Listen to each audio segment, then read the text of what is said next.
Hi everyone. इस video में मैं शेयर करने वाली हूँ कि क्या रीज़न थी मेरा जैन 25 और मई 25 फेल होने के पीछे। तो पहले मैं शेयर करूँगी कि जैन 25 में मैं क्या गलती की थी। और जैन 25 देने से पहले ही मुझे पता था कि इस अटेम्प्ट में मेरा तो क्लियर नहीं होने वाली है, तो फिर भी मैं दिया कुछ एक्सपीरियंस के लिए। तो पिछले वीडियो में मैं बताया था कि मैं एक नॉन कॉमर्स स्टूडेंट हूँ, ह्यूमैनिटीज़ की स्टूडेंट हूँ, और मैं कैसे मेरा जर्नी शुरू किया।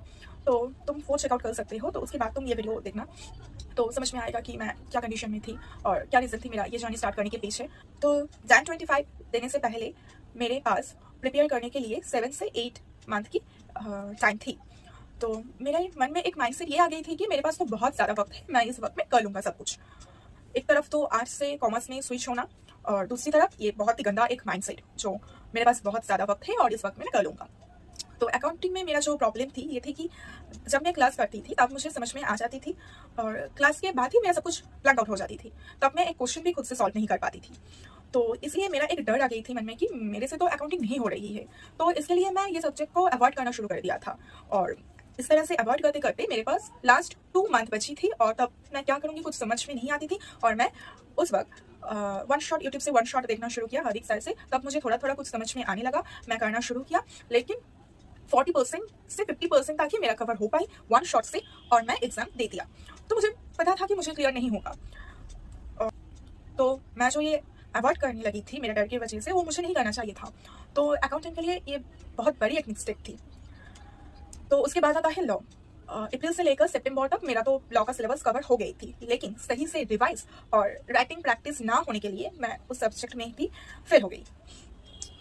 और मैथ्स में मेरा स्ट्रॉन्ग पॉइंट ये थे कि मेरा mathematics for finance, logical reasoning, ये सब मुझे बहुत अच्छे से आती थी, क्योंकि मैं ये सही से क्लास किया था और रिवाइज भी किया था। लेकिन स्टैटिस्टिक में मेरा जो प्रॉब्लम आती थी measures of central tendency chapter में, और उस चैप्टर को लेकर मेरे मन में इतना डर आ गई थी कि मैं उस चैप्टर को अवॉइड कर देती थी, और उनका वेटेज भी बहुत ज़्यादा था। तो इस तरह से मेरा जो स्ट्रॉन्ग पॉइंट थी मैं बार बार उस पर ही फोकस करती थी, और वीक पॉइंट को मैं अवॉइड कर देती थी। ये सब तो बहुत बड़ी बड़ी मैं मिस्टेक की थी जैन 25 के पहले। और बिजनेस इकोनॉमिक्स में जो गलती मैं की थी कि वन शॉट से ही प्रिपेयर करती थी। तो मेरे पास बहुत कम टाइम बची थी लास्ट मोमेंट पर, और मेरा दोनों चैप्टर छूट गई थी जो बड़े बड़े चैप्टर थे, चैप्टर नंबर 7 और चैप्टर नंबर 9, जो जिसका वेटेज भी थी और चैप्टर भी कहीं ज़्यादा बड़ी थी। तो मैं उन दोनों को छोड़ दिया, और लास्ट मोमेंट तक मेरा जो चैप्टर कवर हो पाई मैं कर लिया, 80% तक हो गई थी, लेकिन सही से मेरा रिवाइज नहीं हो पाई और MCQ सॉल्विंग सही से नहीं हो पाई। इसलिए इकोनॉमिक्स में भी गया। तो कम्प्लीटली मुझे पता था कि मैं बहुत ही ये जैन 25 के पहले मैं मिस्टेक की थी। तो मुझे ये पता था कि मेरा ये अटेम्प्ट में तो क्लियर नहीं होने वाली है।